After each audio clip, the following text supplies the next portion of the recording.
I can see spiritually, I can also see professionally, and I can, see how you helped me just practically, right? And so I think that was significant too, in God's the way he does what he does, because he just always doing stuff. Yeah. Yeah. Well, Jersey, I think that's something that's really important for you, right? Because I have a lot of female clients, Mm-hmm. right? And it's kind of like it's almost like they're waiting for me to do something like off, like inappropriate, or Mm-hmm. like Mm-hmm. it's like the idea that um I mean, like I've had to say to some clients, like, I don't want to do nothing with you, okay? Like, like they not kind of picnic, like the store, they not kind of party, like that ain't happening, okay? But the thing is, they're so used to men like either violating them or disappointing them or what have you.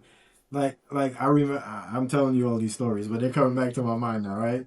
Where I had a client not too long ago, this was earlier this year, and she had a lot of abandonment issues, right? And our appointment was at 2 o'clock, right? But I thought it was 2:30.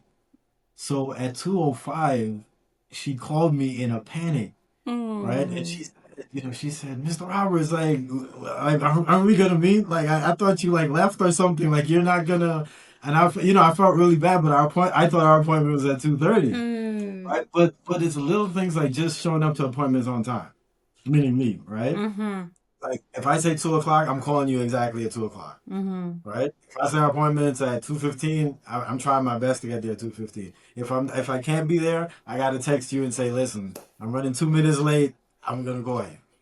Right? Because for some people, you may think it's a little thing, but because they've gone through so much, it's like I can't take another disappointment, Mm-hmm. right? So you gotta show me that I can trust you. Yeah. You're so right, because you would even in when I would message you or text you about an appointment, whatever, you would always respond like, "Thank you, you're welcome." And I know it's probably insignificant to you. You're just like, it's just thank you, right? Or you're welcome. Or I would say thank you. You would respond by putting you're welcome. And to me, because I'm like, it just brought trust to the dynamic. Like it brought trust to the relationship. Like, and like you said, you never violated anything, and it was like, oh, you're professional and you're spiritual and you're not violating. Wow. Oh my gosh. That's funny how you say that. And it's like, and you're being kind. Like, wow. Like it's like you're just waiting for something inappropriate to Right. happen, and you were just like, you're welcome. Like it's like, Right. oh, so cool. Like Right. that Right. exists. And as I say this, Yeah. I actually just came from a conference, and I've been talking about my family of origin, and just how relationships and how I viewed relationships due to my family of origin, where every single male in my family, I cannot think of a male, and if you're out there and this doesn't fit your description, I'm sorry, but from every male that I know in my family, they was always cheating.